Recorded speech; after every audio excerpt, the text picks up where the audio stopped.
Now, college football programs finding stability in today's game is about as rare as finding a leprechaun riding on Bigfoot's back.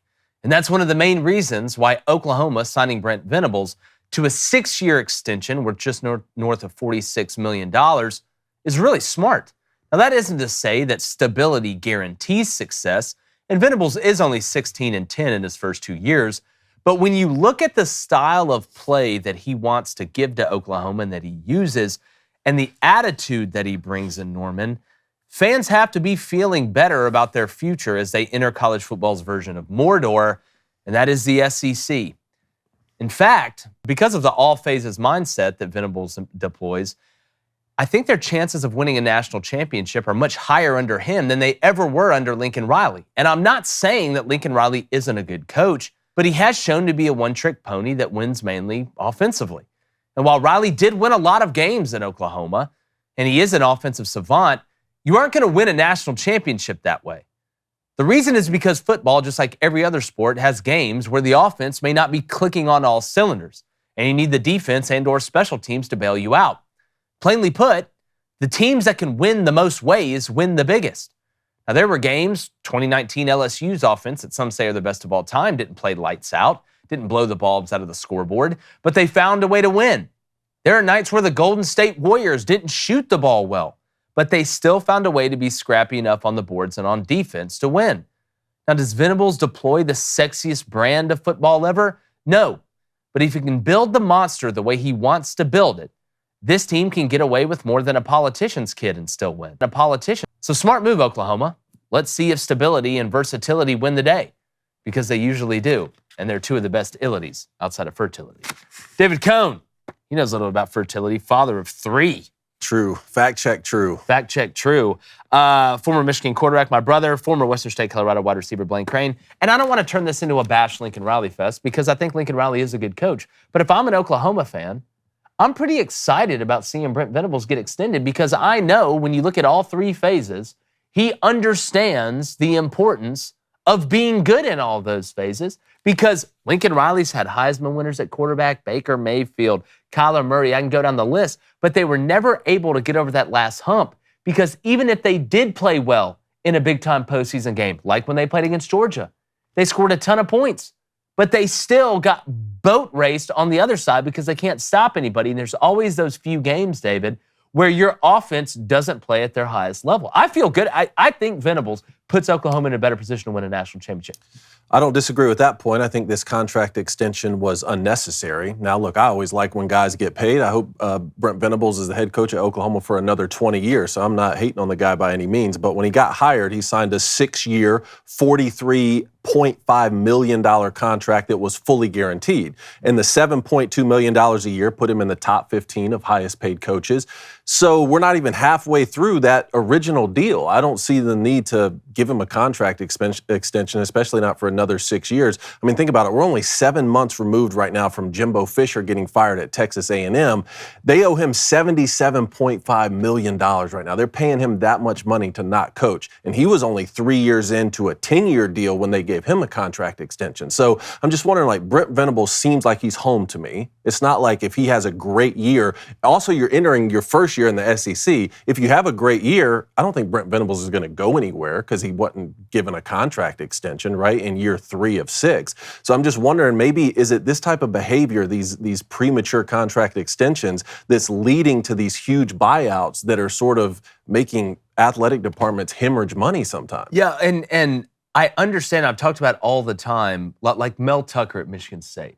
Yes. Right? He has one really good year, and you get so worried he's going to leave. You throw the bag at him when you really don't know the finished product once those players leave, right? So we've talked about that all the time. Brent Venables has been there a couple years. Obviously, they believe in him. You want to show stability in recruiting. You can go and say, listen, our guy's locked in. But part of me wonders, because these ADs and people on the board, they hear things before anybody else really hears them. It's kind of like military technology, Blaine. The stuff we have is 30 years behind what the military probably has. Yeah. Do you think there was some worry that, hey, Dabo Swinney and Clemson, it's kind of looking interesting, a place where Brent Venables was for a long time. Not saying Dabo would get fired or anything like that, but if it does go south, and Dabo gets tired of the way the game has evolved and changed because he doesn't seem like he's really evolved and changed. Do you think this was kind of a preemptive strike by Oklahoma to say, if Dabo's gone, we know there's a pretty good chance Brent Venables is going to be in that mix? Do you think is this kind of a way to lock him down just in case? Or do you think maybe they heard a little something and got a little nervy? Do you think the Clemson job's better than the Oklahoma job?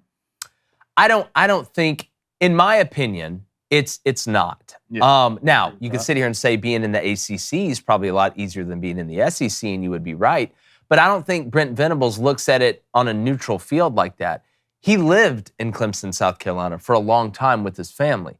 You know, he was a DC there. He could have taken other jobs and didn't take them. I know that he loves Clemson, and Clemson was a huge part of his career and getting him to the point where he could take the head job at Oklahoma. And it feels like Clemson is kind of home for him still. So I don't think he looks at it the way we look at it and say, oh, is this job better than that? It's kind of when we talk about when mama calls, you answer. Yeah. And I'm not saying this is the I thought this was mama, though. I mean, he was at Oklahoma before Clemson. That's why I feel like he's home. And again, I don't think that's wrong. There's different scenarios that I'm looking at because it does, David, feel a little bit preemptive to me, like you're saying. So I'm trying to sit here and read in between the lines and follow the bouncing balls of, was this something where somebody heard something, or was it, hey, we're going to the SEC. Yeah. We're looking at what Steve Sarkisian in Texas is doing, coming off a playoff appearance. The way that they're recruiting seems like they're quote-unquote back, insert jokes here. And I think it could be multiple things. But I'm trying to find the reasoning of doing this outside of stability and maybe a little bit of preemptive strike on, we don't want you to go to Clemson if Dabo. Yeah, well, it doesn't make full sense because he already signed that contract like you said. But I do feel like when you got your guy, and I feel like Oklahoma feels like they have their guy, you go and lock him down as long as you can. And if you look at right now, the way Oklahoma is, go back the first year with Brent Venables, 6-7. Next year, 10-3. Each of these recruiting classes have been what? Top 10 classes. If you want a head coach when the first year walk into the SEC, how do you want that team built? Yeah. All right? You want that team built up front and defense first. That's what Brent Venables does. He was going to own the line of scrimmage. That's how you live in the SEC. Second thing, you're bringing back 80% of your production on defense this year. You're going to have some bumps, obviously, on offense, new quarterback, but that's huge. Tutzman, who's back, who's one of the best linebackers in college football. I think Oklahoma saw their guy. They know their guy. And I know we don't do trends, but the way Oklahoma is trending right now, they're doing everything right.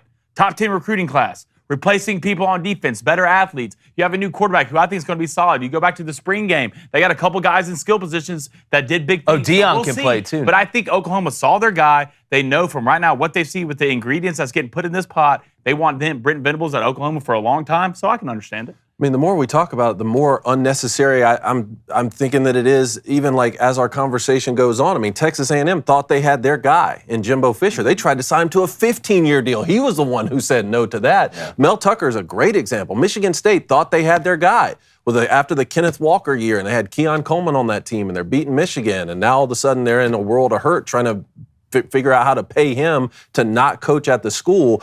I mean, what's the difference in Brent Venables coaching until 2027 and coaching until 2030? Like, if he wants to leave for Clemson, he's going to do that either way. It's not like he's entering the last year of a deal. The new one is 6 years, $46 million, right? Yeah. So the first one was 6 years, $43.5 million. So, like, I could see it if you signed him to a contract extension for $90 million. He's making twice as much money per year, but it doesn't seem like that's the case, right? Yeah, and I do want to say, I agree with the premise of it does feel a little bit preemptive, but I also understand, I'm not trying to play both sides of it. If you believe that hard, then lock him up. Like, okay, all right, now this is the one you're going to dance with. And it's always a gamble. We talked about this with the NFL quarterbacks, but I right? feel like he's locked, though, right? It's like he's got 4 years left on a deal. And I get that. Like, what if he goes, there's 8-4 is possible this year. I think it's more probable. In the first year in SEC, I think it's probable, David. Texas, Ole Miss, Alabama, LSU, Tennessee. Like, what happens if they go, it doesn't mean that I think, like, oh, Brent Venables should be fired after this season if they go 8-4. I'm just saying, would that make you question this move even more if he goes 8-4 in his first year in that? No, it wouldn't, because I think the way that the team is offensively with a new quarterback and going into a new league, kind of getting used to that, I can see that. The only difference I see in the Mel Tucker and Brent Venables situation is Mel Tucker had his big year one, right? You come on the scene, year one, coming over from Colorado where you won 5 games and look like a genius winning 5 games there. and you have a great year, then you panic and throw the bag in them. Brent Venables, year 1, 6-7, like you mentioned. Year 2, 10-3, right? So you're seeing that progress. So I can understand that more because 2 years in is obviously, double what 1 year is. But I wonder how much the revolving door of instability in college football right now, including at the head coaching position, including going into a new conference and going into what we think is going to be super leagues at the end of the day, how much of this was we believe, we want to show recruits we're stable, we want to show the fan base we're stable, you won double-digit games last year. Maybe it's not necessary, but I can understand, especially if a little birdie was in your ear saying, hey, this may happen at a place you used to be. So we want to know what you think. What's up, YouTube? Hey, do us a favor if you haven't, hit that subscribe button. Just do it.